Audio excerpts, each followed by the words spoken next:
Hello there, Internet. This is Weekly Art Tips, and I'm your host, Ando. So this channel exploded over the past week, and I have been freaking out.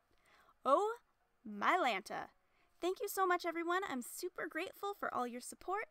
You're the wind beneath my wings and all that jazz. Moving on.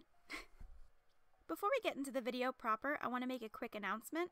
The roster for the first round of critiques has been filled, so it's going to be closed to new submissions for the time being. I noticed that there were a lot of requests for critique in my comment section of my 5 things video, and while I'm really flattered that so many people want my advice, I'm unfortunately unable to get to everyone, so for the time being, submissions are closed, but please feel free to post some of your work to the Weekly Art Tips group for your fellow artists to see. You don't even have to be a member, but it'd be cool if you were. I mean, you want to be a cool kid, right? Just saying. Anyways, onto the video. Our first artist we'll be looking at is Yellowsoul453. Her first image is Shiro. According to the description, this creature design is inspired by Shiro from Voltron. I actually haven't seen the new Voltron yet, and I watched the original so long ago I don't really remember much about it, so please forgive me if I don't pick up on specific visual cues. Anyways, on to the critique.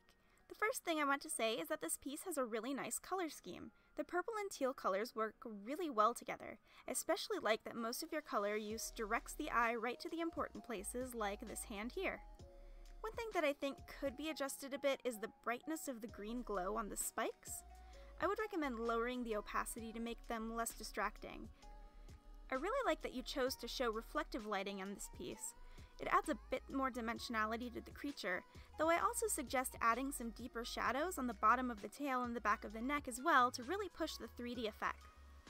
As far as anatomy goes, this is a conceptual creature, so there's a lot of wiggle room when it comes to proportion and structure. However, I would suggest adding a few lines or shadows here on the neck to create the illusion of the head turning to face forward, and either building up the tail here or shrinking it down here to create more of a streamlined look. Your line work has some nice subtle variation, and I especially like the shape of the ears. Composition-wise, I really like that this pose directs the viewer into a circle and keeps it centralized.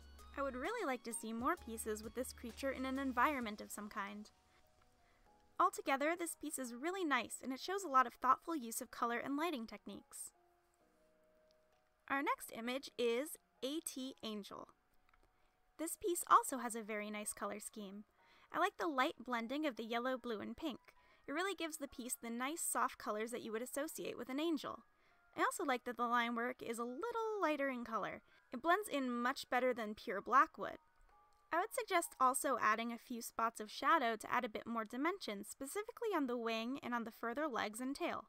Even adding a small amount of shadow under the feathers would really make this image pop. Again, your posing is really good at leading the viewer's eye back into the piece. The anatomy for the most part is good. I especially like the leg and tail here. However, I would suggest scooting this leg down a bit. It's much higher on the body than the other. Also, I would add a little line here on the neck to give the illusion of the head looking back. Other than that, my final suggestion would be to move the angle of the halo a bit, as it would be at a tilt if the character were to look at us straight on. All in all, this is another good piece, and I'm really looking forward to see what you do in the future. Our next artist is Starframe3D. She is actually our first artist we're going to be talking about that uses 3D rendering software in her work. She uses Blender 3D for both of these images. Her first piece is Partnership. Starting off, I would like to say that this piece has a really nice atmosphere to it. The background is this kind of void, yet the bright lighting on the skin does not cause the piece to appear dark or gloomy. I really love the texturing you use, especially on the skin. It gives off a kind of papier-mâché feel, and it looks like something you would see in a Leica film. This kind of papery look is also accentuated by the little curl in the lace sleeve, and even the sharper shadows in the folds of the man's cuff. Composition-wise, I really love the slight curve down of the woman's hand, which is strongly accentuated by this crisp highlight and the natural curve down to the pinky finger. It's actually my favorite part of this piece. I feel like the modeling for the back of the man's hand does have a few things that could be adjusted. The lighting on the thumb could use a bit more of a softer edge and some diffusing in this area. That particular part of the hand is pretty meaty, so I would have a more rounded shape than the lighting makes it appear. Also, the hand seems a bit thinner on the bottom up to the wrist in comparison to the other hand. Widening that up a bit would really even out the wrist sizes and make it look more consistent with the other hand. All in all, this piece really has a lot of great lighting and rendering, along with a really charming design. I feel like this papery texture would look really great for full body characters as well.